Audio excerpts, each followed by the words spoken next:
they're claiming it's the biggest gathering of non-religious people in history. Tens of thousands of atheists expected on the Mall in D.C. this weekend for the Reason Rally, trying to clarify that age-old division between God and state. Atheism is on the upswing in America. Secular Americans now make up nearly a quarter of the American population, according to recent polling by Gallup and Pew Research. And yet, amazingly, not a single member currently of Congress admits to being an atheist. When former Congressman Barney Frank came out as one to Bill Maher, it was a deeper held secret than his being gay or a pot smoker.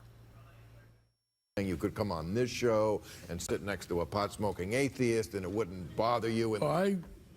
Which pot-smoking atheist were you talking about here?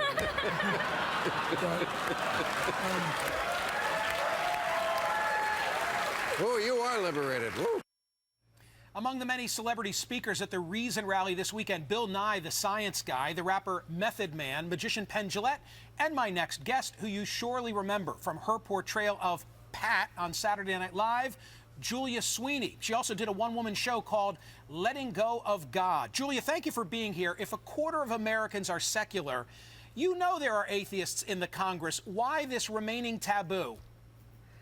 I don't know. I think that our culture in America sort of reinforces this idea that you have to show like your allegiance to the culture by saying that you believe in God or that you're part of a religion. I think a lot of people think that it makes someone seem like a good person to be part of a religion or to believe in God, and somehow the Congress is way behind the American public. Or maybe it's because no one has really tested this. Maybe no one has stood up and said, look, I'm a person of moral foundation. I don't derive that moral foundation from any particular book, but here I am and I'm putting myself out there. I think so too. I actually think it's going to happen in our lifetime, and it's going to happen rapidly. I really feel optimistic about it. So what are you hoping to get out of a showing of support today? What is it you want?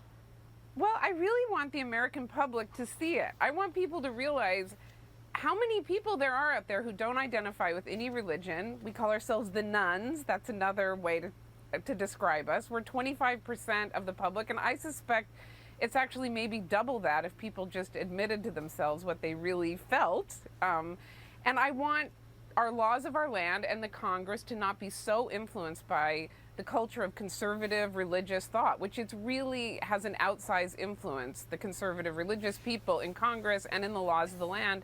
And I really think it needs to change. And this rally, I think, can really help bring a focus to the people who don't identify with a religion and do not believe in God. Are we more accepting today of gays and lesbians and transgenders than we are of atheists? Oh, absolutely, which really shocks me. But yeah, that seems to be the case.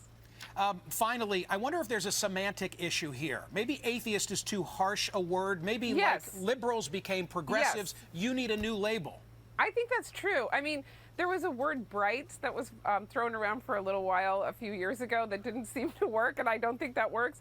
But, for example, my parents didn't care that I didn't believe in God, but when I said I was an atheist, they were very, very upset and wouldn't even speak to me. So it's a very harsh word. I think it brings up ideas of the Cold War and, communism. But really now people today are embracing that word. I mean, it actually describes them. They're not theists. They're atheist. I wish I had more time with you, because then I know you'd answer the mystery about Pat, but we're out of time. Yes, you're out of time. Sorry. Thank you, Julia. Appreciate it.